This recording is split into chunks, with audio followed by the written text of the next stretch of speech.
রাধে রাধে। ওম নমো ভগবতে বাসুদেবায়।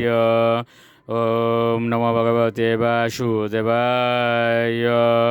ওম নমো ভগবতে বাসুদেবায়। শ্রীমদ্ভাগবত তৃতীয় স্কন্দ স্থানম সৃষ্টি স্থিতি চতুর্বিংশতি অধ্যায় কর্দমমুনির বৈরাগ্য। শ্লোক 31। তানৈব তেহ বিরূপানি রূপানি ভগবানস্তব ইয়ানি ইয়ানি চ রুচন্তে সজনানামরূপিণ। অনুবাদ: হে ভগবান, যদিও আপনার কোনো জড়রূপ নেই, তবু আপনার অনন্ত রূপ রয়েছে। সেই সবকটি রূপই আপনার চিন্ময় বিগ্রহ, যা আপনার ভক্তদের অত্যন্ত প্রিয়। শ্লোক 32। তাম সুরীবিস্তত্ত ভূৎসয়াদ্দা সদা বিবাদার্হণ পাদপীঠম ঐশ্বর্য বৈরাগ্য যশ অববুধ বীর্যস্যা পূর্তমহম প্রপদ্যে। অনুবাদ: এ ভগবান, আপনার শ্রীপাদপদ্ম সর্বদাই পরম তত্ত্ব সম্বন্ধে জানতে আগ্রহী সমস্ত মহর্ষিদের অভিবাদনের যোগ্য। আপনি ঐশ্বর্য, বৈরাগ্য, দিব্য যশ, জ্ঞান, বীর্য এবং শ্রী, এই সর্ববিধ ঐশ্বর্যে পরিপূর্ণ। তাই আমি আপনার শ্রীপাদপদ্মের শরণাগত হয়েছি। শ্লোক 33।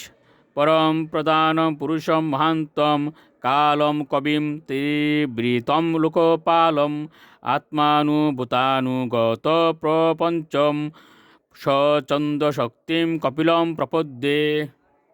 অনুবাদ: আমি কপিল রূপে অবতীর্ণ পরমেশ্বর ভগবানের শরণ গ্রহণ করি, যিনি স্বতন্ত্রভাবে শক্তিমান এবং দিব্য, যিনি পরম পুরুষ এবং মহাতত্ত্ব ও মহাকাল, যিনি ত্রিগুণাত্মিকা বিশ্বের সর্বজ্ঞ পালনকর্তা এবং যিনি প্রলয়ের পর সমগ্র জড়জগৎকে আত্মসাৎ করে নেন।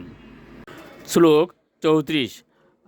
আসমাবিপৃচ্যে অদ্য পতিম প্রজানাম তয়াবতীর্ণ ঋণ উত্তাপ্ত কাম পরিব্রজৎপদবিমাস্থিতু অহম চরিষ্যে তাম হৃদি উঞ্জ বিশুক। অনুবাদ: সমস্ত জীবের প্রভু, আপনার কাছে আজ আমার কিছু জিজ্ঞাসা করার রয়েছে। যেহেতু আপনি আমাকে আমার পিতৃঋণ থেকে মুক্ত করেছেন এবং আমার সমস্ত বাসনা পূর্ণ হয়েছে, তাই আমি সন্ন্যাস আশ্রম অবলম্বন করতে চাই। এই গৃহস্থ জীবন ত্যাগ করে সুখরহিত হয়ে আপনাকে সর্বদাই স্মরণ করে আমি ইতস্তত বিচরণ করতে চাই। শ্লোক 35। শ্রী ভগবান উবাচ ময়া প্রোক্তম হি লোকস্য প্রমাণম সত্য লৌকিকে অতাজনি ময়া তুভ্যম যদা বুচ মৃতম মুনে। অনুবাদ: পরমেশ্বর ভগবান কপিল দেব বললেন, হে মুনে, সরাসরিভাবে অথবা শাস্ত্রে আমি যা কিছু বলি তা জগতের সকলের কাছে সর্বতভাবে প্রামাণিক। আমি পূর্বে আপনাকে বলেছিলাম যে আপনার পুত্ররূপে আমি জন্মগ্রহণ করব। তা সত্য প্রতিপন্ন করার উদ্দেশ্যে আমি অবতরণ করেছি। রাধে রাধে।